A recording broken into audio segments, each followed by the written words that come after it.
stranger in Eggtown. Sonic was spat out of the time portal, crashing down onto solid concrete. He looked around him. This wasn't a good place to be in.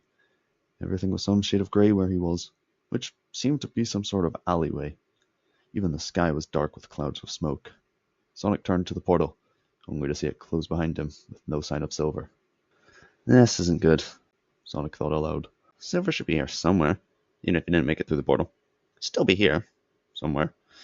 Can't be that far into the future. This place reeks of Eggman. If Eggman's here, so should my friends. Sonic prepared himself to shoot off into the city, before realizing he had no idea where he was or what was happening. Maybe, for once, he should slow down a bit to see if he can find anything interesting. Being slow could also allow him to sneak past any security in the city, so he wouldn't be captured immediately, or at least so he wouldn't be shadowed by any robots all the time. Sonic mulled about the city. This is what he expected from an Eggman who seemed to dominate the world. Grey buildings, grey streets, grey skies. Most of the colour he saw was on robots, or areas of the city civilians weren't allowed to enter.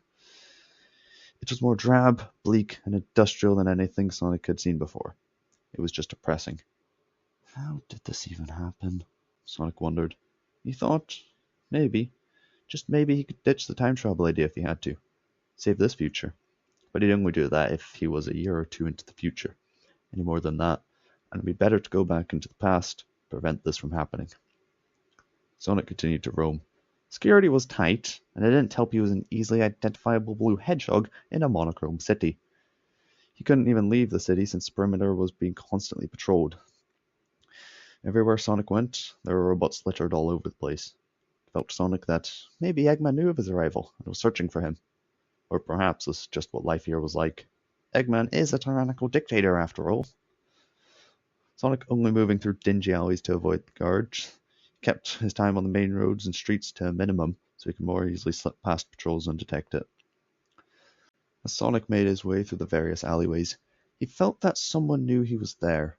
It was a suspicion he couldn't prove. If he was being watched, he expected something to have happened by now. But it was a feeling that just wouldn't go away. However, if someone was stalking him, Sonic knew he'd be able to take them on easily. There could also be someone who could help him, but that seemed unlikely so far. Either way, Sonic knew his stay wouldn't be a quiet one. The city slowly began to become even more darker.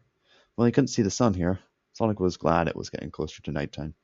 The darkness could hopefully help to conceal him and give him a bit more freedom to explore this strange city. But as night fell, unbeknownst to Sonic, a hidden figure would arise. A figure that quickly found out about him.